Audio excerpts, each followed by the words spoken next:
আমাদের এই ব্রাজিলের জার্সিতে ঘামের দাগ আছে, রক্তের দাগ আছে, কাদার দাগ আছে, কিন্তু কোনো কলঙ্কের দাগ নাই। আসলেই কি তাই?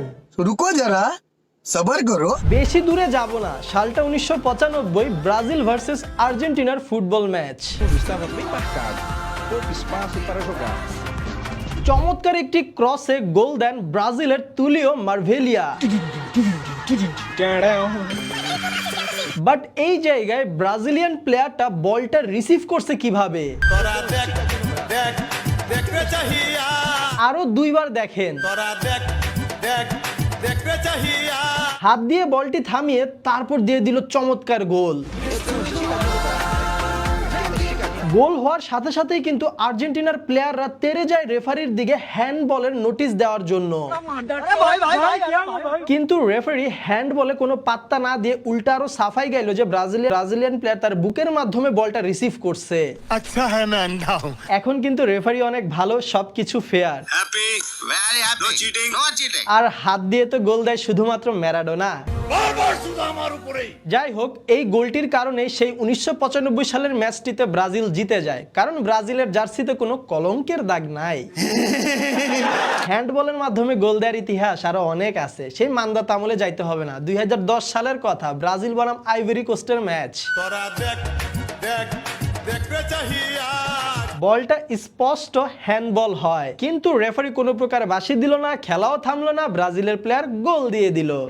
That's got to be handball. That's got to be handball. Ivory কোস্টের প্লেয়াররা হ্যান্ডবলের আপিল করলো, কিন্তু রেফারি হাসতে হাসতে চলে গেল, কারণ রেফারি একদমই ভালো আর একদমই fair. Happy, very happy. No cheating, no cheating. এবার আসি ব্রাজিলের 2002 সালের বিশ্বকাপ জয়ের আমল নামায়। নকআউট স্টেজের খেলা ব্রাজিল বনাম বেলজিয়াম, স্কোর কিন্তু 0-0। এমন সময় একটি ক্রস থেকে চমৎকার একটি হেডে গোল দিয়েছিল বেলজিয়ামের প্লেয়ার,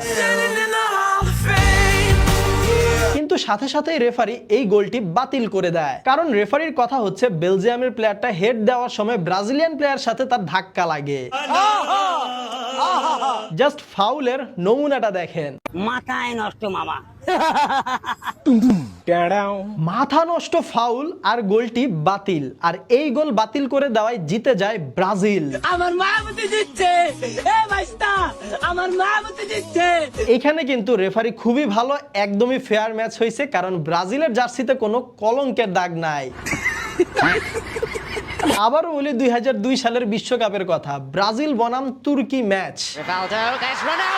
খেলা কিন্তু 1-1 সমতায় আছে, খেলার 85 মিনিট হয়ে গেছে। এমন সময় ব্রাজিল একটি অ্যাটাক দিল, আর তুর্কির ডিফেন্ডার ব্রাজিলের প্লেয়ারের জার্সি ধরে টান দিচ্ছে, কিন্তু কোথায়? ডি বক্সের বাহিরে। ব্রাজিলের প্লেয়ার ডি বক্সের বাহিরে ফাউল হলো, কিন্তু রেফারি দিয়ে দিল পেনাল্টি। ওই ম্যাচের কমেন্ট্রি লাইভ খেলা দেখার সময় কি বলতেছিল চলেন একটু শুনি। But should it really be penalty? মানে ধারাভাষ্যকার নিজে পর্যন্ত মদনা হয়ে গেছে রেফারির ডিসিশন দেখে। সে আরো কি বলে শুনেন। সে নিজেও বলতেছে যে ডি বক্সের বাহিরে ফাউলটা মনে হয় করা হয়েছে, কিন্তু তারপরেও দেওয়া হয়েছে পেনাল্টি, কারণ খেলা হচ্ছে একদমই ফেয়ার আর রেফারি খুবই ভালো। ফুটবলকে কলঙ্কিত করার জন্য যা কিছু করা প্রয়োজন সবকিছুই করা হলো। যাই হোক, এই জায়গায় ব্রাজিলের প্লেয়ারটা কিভাবে পড়ে গেছে সেই নাটকের কথা আর নাইবা বলি। অভিনয়ের জন্য নারী সেরা রে। মোট কথা ভাই, 2002 সালের খেলা ছিল এভরিথিং ওকে, সবকিছু ফেয়ার, নো চিটিং, কারণ ব্রাজিলের জার্সিতে কোনো কলঙ্কের দাগ নাই। नो फेर रेफरी नो फेर। জাস্ট 1 ঘন্টার রিসার্চ করে এত এত আমল নামা পেয়ে গেছি, তাহলে চিন্তা করেন ইতিহাস লারা দিলে আর কি কি বের হয়ে আসতে পারে। দেখা হয় নাই চক্ষু মিলিয়া, ঘর হতে শুধু 2 পা ফেলিয়া। এইগুলা মনে হয় সবকিছুই এআই, কারণ ব্রাজিলের জার্সিতে কোনো কলঙ্কের দাগ নাই। ভাগ্যিস 2002 সালের আগে এত পরিমাণের ফেসবুক, ইউটিউব কিংবা এত প্রমাণ রাখার ব্যবস্থা ছিল না, এত প্রচারণাও হইতো না ঠাস ঠুস। যাই হোক ভাই, সবকিছু এআই স্বীকার করে নিলাম, কেউ আবার রাগ করেন না।